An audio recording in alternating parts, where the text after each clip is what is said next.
Hello students, welcome to the online classes. My name is Nidhi Dixit. Today we will continue with the chapter number 5, that is coal and petroleum are natural resources. Okay. So far we have discussed about the coal.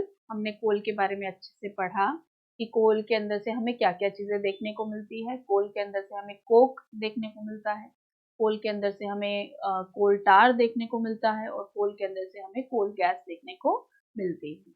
तो Coke जो होता है that is the richest and the purest form of the carbon as it contains 98% of the carbon, right. And the second is the coal tar. Coal tar was the black thick liquid which was used in the preparation of several other substances by the process of fractional distillation, like we have obtained naphthalene, petroleum, diesel, etc. we have obtained from the coal tar. And the third was coal gas. Coal gas जो होती है, it was prepared or it is the mixture of hydrogen, carbon monoxide and the methane gas, right. Today we will be discussing about the next topic, that is the petroleum. Petroleum के बारे में हम लोग discuss करेंगे इसके अंदर। Petroleum भी एक तरह का क्या है, नेचुरल रिसोर्स ही है। क्या है? नेचुरल रिसोर्स ही है which is obtained from the nature itself. जिसको हमने कहाँ से ऑब्टेन किया है? नेचर से ऑब्टेन किया है। इसको कैसे ऑब्टेन किया होगा हमने? कोल की जहां तक हम बात कर रहे थे, तो कोल को हम लोगों ने कैसे ऑब्टेन किया था? मिलियंस ऑफ ईयर्स पहले जो प्लांट्स थे, जब वो मिट्टी के अंदर दब गए होंगे, तो मिट्टी की लेयर्स के अंदर जैसे जैसे वो दबते चले गए होंगे, तो हाई प्रेशर और हाई टेम्परेचर की वजह से they got converted into coal, तो कोल के अंदर कन्वर्ट हो गए होंगे। तो पेट्रोलियम कैसे बना? तो पेट्रोलियम जो होता है ना, वो कुछ इस तरीके से बना होगा कि जो बहुत मिलियंस ऑफ ईयर्स पहले जो एनिमल्स रहे होंगे, बड़े छोटे सभी तरह के जो एनिमल्स रहे होंगे, कभी ना कभी उनकी डेथ हुई होगी या किसी नेचुरल कैलेमिटी की वजह से, जैसे मान लीजिए अर्थक्वेक आया होगा या फिर फ्लड आई होगी, तो जिससे क्या हुआ, वो सॉइल की डीप लेयर्स के अंदर दबते चले गए और डीपर लेयर्स के अंदर दबने के बाद हाई टेम्परेचर और हाई प्रेशर की वजह से उनके जो रिमेन्स थे, उनके जो फॉसिल्स थे, वो किसके अंदर कन्वर्ट हो गए? वो कन्वर्ट हो गए पेट्रोलियम के अंदर। तो इस तरह से पेट्रोलियम भी क्या हुआ, एक तरह का फॉसिल फ्यूल हुआ, यानी कि वो फ्यूल जो हमें किससे मिलता है? फॉसिल्स से मिलता है। तो इस तरह से पेट्रोलियम भी क्या हुआ, एक तरह का फॉसिल फ्यूल। ठीक है। और ये कैसे नेचर का होता है? ये लिक्विड नेचर का होता है। कोल क्या था? सॉलिड नेचर का था, जो हमें प्लांट से मिल रहा था। whereas जो पेट्रोलियम है that is also a kind of fossil fuel, but it is liquid in nature. Strong foul smell होती है इसकी, स्मॉल नहीं, आप इसे करेक्शन करेंगे, क्या है यहाँ पर? स्मेल। ठीक है, फाउल स्मेल यानी कि गंदी सी इसमें से स्मेल आती है। ओके, तो वो स्मेल किसकी वजह से आती है? वो स्मेल आती है क्योंकि इसके अंदर सल्फर के कंपाउंड्स प्रेजेंट होते हैं। इसके कंपाउंड्स सल्फर के कंपाउंड्स, और उसी की वजह से उसमें से फाउल स्मेल आती है। तो ये जो तेल हमें मिलता है ना जमीन के अंदर से, मान लीजिए ये हमें मिल रहा है जमीन के अंदर से, जो तेल मिल रहा है ये वाला, ये क्या होता है? क्रूड ऑयल होता है। इसको हम क्या बोलते हैं? कच्चा तेल। क्या बोलते हैं? कच्चा तेल। इसको हम लोग डायरेक्टली अपने व्हीकल्स में नहीं डाल सकते क्योंकि इसके साथ दूसरी इम्प्योरिटीज भी मिक्स हैं। तो इसको क्या करना पड़ेगा? पहले हमें इसे प्योरीफाई करना पड़ता है, तो then only we can use it in our vehicle. ठीक है, तो इसकी क्या करनी पड़ती है? हमें पहले प्योरिफिकेशन करनी पड़ती है। तो क्रूड ऑयल होता है, तो पेट्रोल और जो डीजल होता है ना, वो हमें कहाँ से मिलता है? वो इसी नेचुरल रिसोर्स से मिलता है, इसी क्रूड ऑयल से हमें हमें जो हमारा पेट्रोल और डीजल जो है वो मिलता है। तो पेट्रोल वर्ड जो है ना, वो किससे डिराइव किया होगा? पेट्रोल में दो वर्ड्स हैं, कौन कौन से? एक तो है पेट्रा और दूसरा है ओलियम। तो पेट्रा ओलियम को मिलाकर हमने क्या बना दिया? पेट्रोलियम। जिसमें पेट्रा का मतलब होता है रॉक। क्या होता है? रॉक। और ओलियम का मतलब होता है ऑयल। तो रॉक्स से जो ऑयल हम लोगों ने निकाला है, रॉक्स के अंदर से जो ऑयल हम लोगों ने निकाला है, उसको हमने बोल दिया पेट्रोलियम। और इस पेट्रोलियम में पेट्रोल और डीजल दोनों होते हैं। ठीक है, तो ये हमें कहाँ मिलता है? अर्थ की जो लेयर्स होती हैं, ये अर्थ की लेयर्स हैं। ठीक है, ये दिख रही है आपको, रिजर्वायर रॉक, ये देखिए, ये अर्थ की लेयर्स हैं। ये एक लेयर है, ये दूसरी लेयर है। इन दोनों लेयर्स के बीच में पानी भी प्रेजेंट है और ऑयल भी प्रेजेंट है और गैस भी प्रेजेंट है। अब आप ये देखिए कि पानी और ऑयल क्या मिक्स नहीं होते आपस में? नहीं, पानी और ऑयल मिक्स नहीं होते, क्योंकि ऑयल जो होता है ना, वो लाइटर होता है एज कंपेयर टू वाटर। और हमें पता है कि जो भारी चीज है वो नीचे की तरफ बैठती है। तो जो भारी चीज है इसमें क्या है, वाटर है, वो नीचे की तरफ रहता है, और ऑयल क्या है, वो पानी के ऊपर की तरफ फ्लोट करता रहता है, लेकिन कहाँ पर, अर्थ की लेयर्स के अंदर। ठीक है। और उसके ठीक ऊपर होती है गैस, जो नेचुरल गैस हम जिसको बोलते हैं, वो ठीक इसके ऊपर होती है। तो हम लोग क्या करते हैं, बड़े बड़े ड्रिल्स करते हैं, ठीक है, इस तरह से लंबी लंबी पाइप्स हम लोग यहाँ पर बिछाते हैं, और हम लोग मशीन्स की हेल्प से ऑयल को अलग सेपरेट आउट कर लेते हैं, और यहाँ से जो गैस मिल रही है उसको हम लोग अलग से सेपरेट आउट कर लेते हैं। ठीक है। तो ये बहुत ही टाइम कंज्यूमिंग प्रोसेस भी है, लेकिन इससे हमें ऑयल और पेट्रोल और नेचुरल गैस जो है वो मिलती है, और इसको हम लोग अलग अलग पर्पजेस के लिए यूज कर लेते हैं। जैसे कि नेचुरल गैस जो हमें मिली यहाँ पर, उसको हम कुकिंग या दूसरे पर्पजेस के लिए यूज कर लेते हैं। ऑयल जो मिला वो उससे, जो क्रूड ऑयल हमें यहाँ पे मिला जिसके के अंदर पेट्रोल है, डीजल है, उसको हम अपने गाड़ियों में, व्हीकल्स में अपने डालते हैं, एज अ फ्यूल यूज करते हैं। या फिर हम उसको कहाँ पर यूज करते हैं, पेट्रोल और डीजल की जब रिफाइनिंग की जाती है ना, रिफाइनिंग इंडस्ट्रीज में या रिफाइनरीज में, तो उससे और भी बहुत सारे प्रोडक्ट्स हमें देखने को मिलते हैं, जिनको हम इस चैप्टर के अंदर अभी पढ़ेंगे। ठीक है। तो पेट्रोलियम बना कहाँ से, पेट्रोलियम जब सी ऑर्गेनिजम्स, यानी कि जो सी ऑर्गेनिजम्स थे जो पानी में रह रहे थे, जब वो मरे तो उनकी बॉडी कहाँ पर सिंक हो गई, बॉटम ऑफ द सी में सिंक हो गई। और टाइम के साथ साथ वो क्या करते गए, उनकी जो बॉडी है वो मिट्टी से और क्ले से कवर होती चली गई, और मिलियंस ऑफ ईयर्स के बाद धीरे धीरे ये प्रोसेस चलता रहा, जिसकी वजह से वहां पर एयर नहीं थी, टेम्परेचर बहुत हाई हो गया, प्रेशर भी बहुत हाई हो गया, जिससे ये जो डेड ऑर्गेनिजम्स थे वो किस में कन्वर्ट हो गए, पेट्रोलियम में कन्वर्ट हो गए और नेचुरल गैस में कन्वर्ट हो गए। तो इस तरह से हमारा पेट्रोल जो है या पेट्रोलियम जो है वो बनकर तैयार हुआ होगा। अब इस तरह से हम लोग ऑयल के और गैस के जो डिपॉजिट्स हैं, उस तरह से वो हमें देखने को मिलते हैं। ठीक है। और हम लोग क्या करते हैं, उसको मशीन्स की हेल्प से बाहर निकाल लेते हैं। तो सबसे पहले ऑयल का जो डिपॉजिट था ना, वो कहाँ डिस्कवर किया गया था, पेंसिल्वेनिया में। कहाँ पर, पेंसिल्वेनिया, जो कि कहाँ पर है, यूएसए में। कहाँ पर है, यूएसए में। ठीक है। 1859 में सबसे पहले पेट्रोलियम निकाला गया था पेंसिल्वेनिया से। उसी के ठीक 8 साल बाद 1867 में oil was struck at Makum Assam. Oil भी उसके ठीक 8 साल बाद 1867 में असम के अंदर माकुम एक जगह है, वहां से भी ऑयल निकाला गया। तो इंडिया के अंदर अगर हम ऑयल की बात करते हैं ना, तो कहाँ कहाँ मिलता है, वो मिलता है असम में, गुजरात में, मुंबई में, मुंबई हाई में, और गोदावरी और कृष्णा का जो बेसिन है वहां पर बेसिकली हमें जो है पेट्रोलियम जो है देखने को मिलता है। और पेट्रोलियम की जो रिफाइनरीज है वो भी हमें इसी रीजन में देखने को मिलती है, असम, गुजरात, मुंबई, गोदावरी और कृष्णा के बेसिन। ठीक है। चलिए, तो जहां से पेट्रोल मिलेगा, अब ये रिफाइनरीज भी हमें वहीं पर लगानी पड़ेंगी। तो गुजरात में, असम में और मुंबई में ये पेट्रोलियम रिफाइनरीज जो हैं वहां पर प्रेजेंट हैं, जो कि क्रूड ऑयल, जो कच्चा तेल हम लोगों ने निकाला है जमीन के अंदर से, that is refined in these huge machine. In machines में उसकी क्या की जाती है, रिफाइनिंग की जाती है, साफ सफाई की जाती है, एंड उसके अंदर से अलग अलग जो प्रोडक्ट्स हैं उनको अलग अलग किया जाता है। तो रिफाइनिंग ऑफ पेट्रोलियम की अगर हम बात करें, तो ओरिजिनली जो पेट्रोलियम होता है ना, it is the mixture of many things. बहुत सारे होते हैं, जैसे मैंने बताया कच्चे तेल में बहुत सारी चीजें मिक्स्ड होती हैं। तो जिससे कि उसके अंदर पेट्रोल होता है, डीजल होता है, पेट्रोलियम गैस होता है, पैराफिन वैक्स है, लिब्रिकेटिंग ऑयल है, बहुत सारी चीजें हैं। बट गाड़ी में तो हमें पेट्रोल डालना है या डीजल डालना है, तो हमें क्या करना पड़ेगा, पेट्रोल को अलग करना पड़ेगा, डीजल को अलग करना पड़ेगा, पेट्रोलियम गैस को अलग करना पड़ेगा, पैराफिन वैक्स को, लिब्रिकेटिंग ऑयल को, इन सबको क्या करना पड़ेगा, अलग अलग करना पड़ेगा, ताकि हम इनको अलग अलग जगहों पर यूज कर सकें।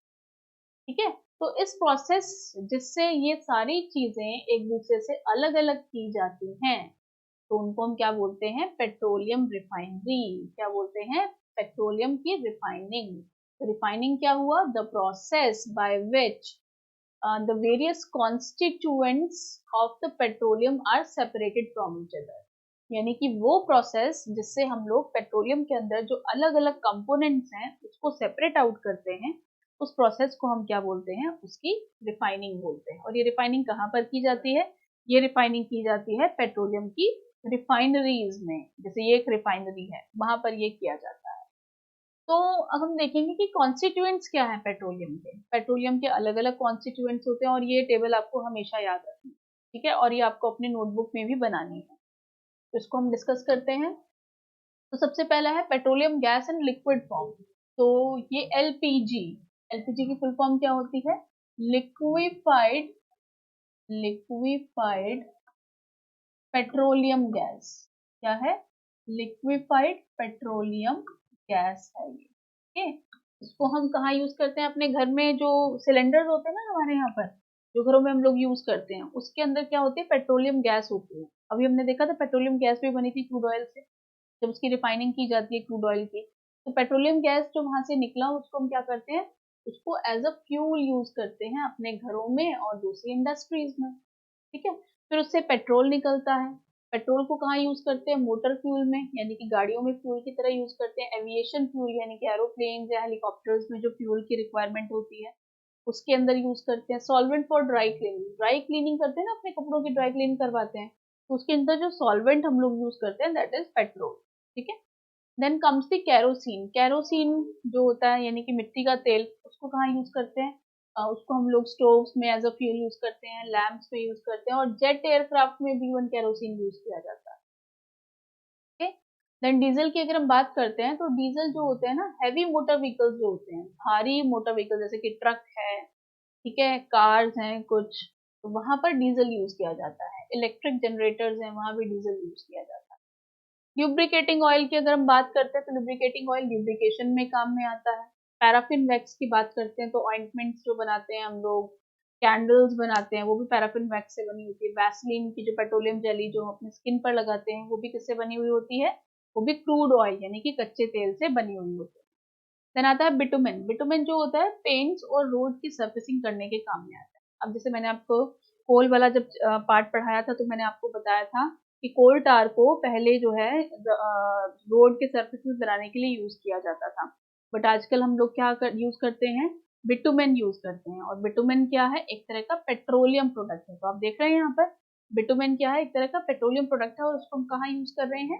रोड सर्फेसिंग में। कहाँ यूज कर रहे हैं उसको? रोड सर्फेसिंग में। तो इस तरह से बिटुमेन को हम लोग रोड और सर्फेसेस बनाने के काम में लेते हैं। अब हमने ये सारे प्रोडक्ट्स देखे और उनके यूजेस देखे। तो बहुत सारे यूजफुल सब्सटेंसेस जो होते हैं उनको हम लोग पेट्रोल और नेचुरल गैस से ऑब्टेन करते हैं। तो ऑब्टेन करते हैं पेट्रोल और नेचुरल गैस से। तो इनको कलेक्टिवली हम लोग क्या बोल देते हैं? पेट्रोकेमिकल्स। पेट्रो यानी कि पेट्रोल, ठीक है। पेट्रोल और नेचुरल गैस से जो यूजफुल सब्सटेंसेस हम लोग रिफाइनिंग करके बनाते हैं उनको हम बोलते हैं पेट्रोकेमिकल्स। की डेफिनेशन आपको पूछी जा सकती है, तो आप बताइएगा क्या? तो many useful substances are obtained from the petroleum and natural gas. बहुत सारे यूजफुल सब्सटेंसेस हम लोग पेट्रोल और नेचुरल गैस से ऑब्टेन करते हैं, इनको हम पेट्रोकेमिकल्स बोलते हैं। इनको हम डिटर्जेंट्स बनाने में, फाइबर्स बनाने में काम में लेते हैं, पॉलीथीन बनाने में, दूसरे मैनमेड प्लास्टिक बनाने में भी काम में लेते हैं, ठीक है। हाइड्रोजन जो होता है, जो कि नेचुरल गैस से, हाइड्रोजन गैस जो होती है it is obtain from the natural gas, ठीक है। हाइड्रोजन की गैस को हम लोग नेचुरल गैस से ऑब्टेन करते हैं, जो कि किसको बनाने में काम में आती है? फर्टिलाइजर्स को बनाने में काम में आती है, यूरिया को बनाने के काम में आते हैं। और इसीलिए पेट्रोलियम को हम लोग क्या बोलते हैं? Black gold. तो आपको क्वेश्चन पूछा जाएगा, why petroleum is called the black gold? Petroleum को हम ब्लैक गोल्ड इसलिए बोलते हैं क्योंकि जब हम इसकी रिफाइनिंग करते हैं इसके अंदर से बहुत सारी चीजें देखने को मिलती हैं हमें। Detergent, fibre, polythene, plastic, natural gas, इतनी सारी चीजें हमें इससे मिल रही हैं। तो इसीलिए हम इसको क्या बोलते हैं? Black gold. और क्योंकि ये कॉस्टली भी होता है इसलिए भी हम इसको ब्लैक गोल्ड बोल देते हैं। काले रंग का सोना, काला सोना, ठीक है। तो बहुत ही इंपॉर्टेंट होता है ये ब्लैक गोल्ड। देन आता है नेचुरल गैस। नेचुरल गैस भी हम लोगों ने देखा यहाँ पर कहाँ बन रही थी नेचुरल गैस। ये देखिए यहाँ पर नेचुरल गैस, ऑयल के ठीक ऊपर क्या होती है? नेचुरल गैस होती है। तो ये नेचुरल गैस किस तरह से काम करती है और क्या इसका फंक्शन होता है ये हम देखते हैं। तो नेचुरल गैस जो होती है was form millions of years ago. तो नेचुरल गैस जो है वो भी मिलियंस ऑफ ईयर्स अगो बनी, व्हेन विद पेट्रोलियम, पेट्रोलियम के साथ, ठीक है, हमने देखा था पेट्रोल के ऊपर क्या थी, पेट्रोल के ऊपर नेचुरल गैस था।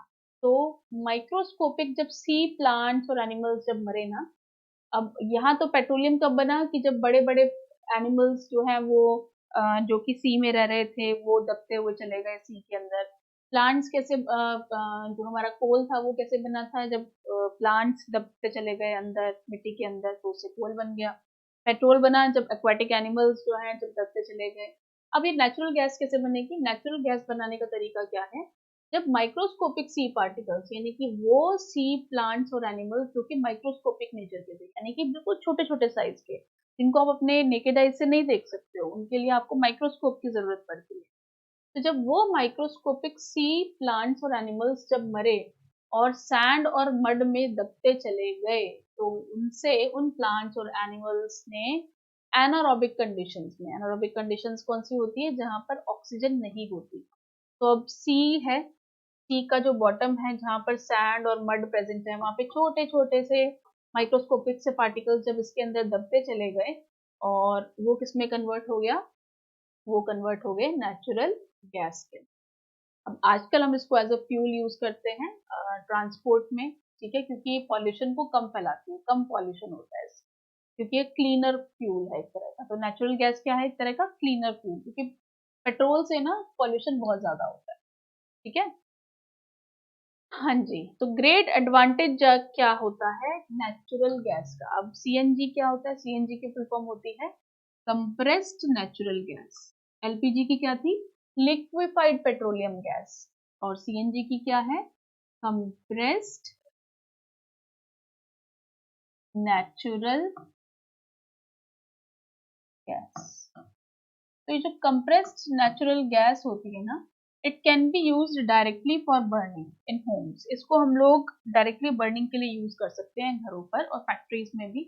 तो ये पाइपलाइंस, जैसे दिल्ली जैसे शहरों में, गुजरात में आपने देखा होगा पाइपलाइंस का नेटवर्क इसी तरह से बिछाया हुआ है, हर एक एक घर में जो है पाइपलाइन दी हुई है नेचुरल गैस की, तो दैट वो उसको यूज कर सकते हैं एज अ फ्यूल।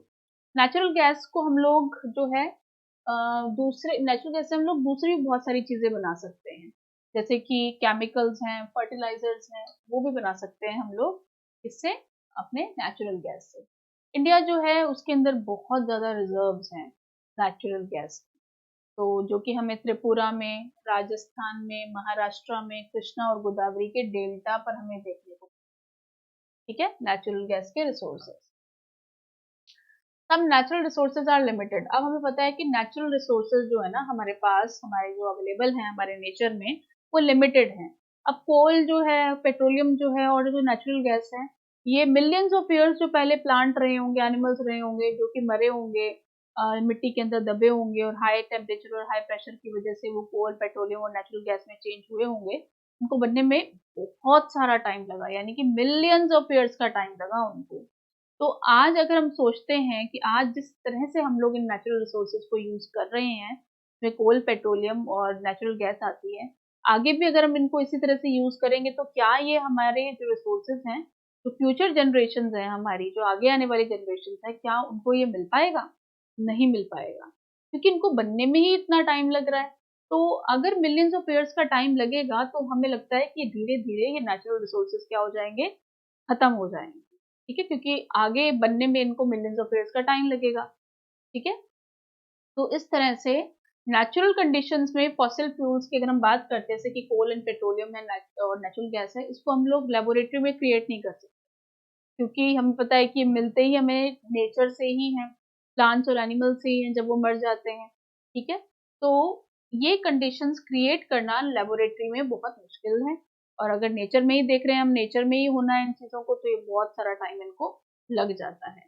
इसीलिए हमें इनको जो है वो ध्यान से सोच समझकर यूज करना चाहिए, बिकॉज इनको 100 ईयर्स से भी ज्यादा का टाइम लगता है वो बनने में। सेकेंडली, इनसे पॉल्यूशन बहुत ज्यादा होता है। जब ये जलाते हैं ना कोल या पेट्रोला, तो आप पेट्रोलियम, तो आप देखते हैं कि व्हीकल्स में से धुआं निकल रहा है। कोयले को जलाते हैं तो कोयले में से भी बहुत ज्यादा धुआं हमें देखने को मिलता है, तो जो कि हमारे एनवायरनमेंट को क्या कर सकता है, पॉल्यूट कर सकता है। तो फॉसिल फ्यूल्स को जब हम जलाते हैं ना, तो उसमें से बहुत ज्यादा कार्बन डाइऑक्साइड निकलती है एयर से, और ये कार्बन डाइऑक्साइड जो होती है वो एटमॉस्फेयर में इंक्रीज करती चली जाती है, क्योंकि हमारे टेम्परेचर जो है आसपास को उसको बढ़ा देती है और ग्लोबल वार्मिंग का कॉज बनती है, उससे ग्लोबल वार्मिंग हो जाती है। तो इंडिया की अगर हम बात करें तो एक हमारा है पेट्रोलियम कंजर्वेशन रिसर्च एसोसिएशन, एक एसोसिएशन है, तो बोलते हैं पेट्रोलियम कंजर्वेशन रिसर्च एसोसिएशन। उसने ये एडवाइस किया है लोगों को कि आपको पेट्रोल और डीजल को आप ड्राइविंग के दौरान उसको बचा सकते हो। कैसे? जैसे कि मान लीजिए आप सिग्नल पर खड़े हो और आपने अपने बाइक या स्कूटर को या कार को आपने ऑन ही करके रखा हुआ है, जबकि आपको पता है कि सिग्नल 60 सेकंड बाद या 90 सेकंड बाद या 120 सेकंड बाद चेंज होगा, ठीक है ना? तो इस तरह से हमें पता है कि जब वो इतने सेकंड के बाद चेंज होगा तो हमें अपने व्हीकल को क्या कर देना चाहिए, बंद कर देना चाहिए। इस तरह से हम अपने फ्यूल को क्या कर सकते हैं, सेव कर सकते हैं, तो वो जलेगा नहीं तो वेस्ट नहीं होगा। सेकेंडली हम क्या कर सकते हैं कि मान लीजिए हमें अपने घर से थोड़ी ही दूर पर जाना है, तो हम क्या कर सकते हैं, बजाय कि हम अपने बाइक को या अपने व्हीकल को यूज करने के हम लोग क्या कर सकते हैं, पैदल जा सकते हैं। This way you can keep your self healthy also, इस तरह से आप अपने आप को हेल्दी भी रख सकते हैं। या आप बाइसिकल का भी यूज कर सकते हैं, इस तरह से भी आप पेट्रोल को बचा सकते हैं, ठीक है। और हमें क्या करना चाहिए, एक कांस्टेंट या मॉडरेट स्पीड पर ही चलाना चाहिए, यानी कि जिस स्पीड पर आप चला रहे हैं ना उसी स्पीड पर चलाने की कोशिश कीजिए, उसे स्पीड को ज्यादा या कम करने की कोशिश थोड़ा कम कीजिए। अगर आपका व्हीकल एक कांस्टेंट स्पीड पर चलेगा ना तो आपका पेट्रोल की या डीजल की जो कंजम्पशन है वो भी क्या होगी, कम होगी। और आपका टायर का जो प्रेशर है वो भी सही होना चाहिए, क्योंकि अगर टायर का प्रेशर कम होगा तो आपकी गाड़ी को ज्यादा जोर लगाना पड़ेगा, और ज्यादा जोर लगाएगी गाड़ी तो उसको ज्यादा पेट्रोल लेना पड़ेगा। तो इस तरह से टायर का प्रेशर भी सही होना चाहिए। और आपको अपने गाड़ी की रेगुलर मेंटेनेंस का भी ध्यान रखना चाहिए कि गाड़ी की आप रेगुलरली सर्विस करवा रहे हैं, कि हो सकता है कि उसका इंजन खराब हो या उसके अंदर कोई दूसरी ट्रबल हो जिसकी वजह से आपका जो गाड़ी है वो पेट्रोल को ज्यादा कंज्यूम कर रही है। तो इन सब चीजों का हमें ध्यान रखना चाहिए, जिससे कि आप क्या इंश्योर कर सकते हो, आप ये चीज इंश्योर कर सकते हो कि आपके पेट्रोल की या डीजल की या नेचुरल गैस जिससे भी आपका व्हीकल रन कर रहा है उसकी कंजम्पशन ज्यादा नहीं होगी। और इस तरह से आप अपने फ्यूल को भी सेव कर सकते हो, और ना ही फ्यूल को आपके जो है पॉकेट है उसके लिए भी एक तरह से सही रहता है, क्योंकि आप जितना ज्यादा पेट्रोल लेंगे तो उतना ज्यादा आपको पैसा देना पड़ेगा। तो इस तरह से हम लोग इन सब चीजों को बचा सकते हैं, ठीक है। तो ये जो चैप्टर है हमारा ये अब ओवर होता है। हम देखते हैं इसके क्या क्या कीवर्ड्स हैं। तो आपको इसके अंदर कोल के बारे में तो पढ़ना ही है, हमने कोल के बारे में पढ़ा है, फॉसिल फ्यूल के बारे में भी पढ़ा है, और कोल गैस, नेचुरल गैस, कोल टार, पेट्रोलियम कोक, पेट्रोलियम रिफाइनरी, इन सब के बारे में भी हम लोगों ने चैप्टर के अंदर पढ़ा है। इसको आप इसके नोट्स बनाएंगे, और नोट्स और जो कीवर्ड्स हैं इनको आप अपने नोटबुक के अंदर लिखेंगे। तो इस तरह से ये चैप्टर जो है वो हमारा ओवर होता है। नेक्स्ट क्लास में हम लोग नेक्स्ट चैप्टर को लेंगे। Thank you.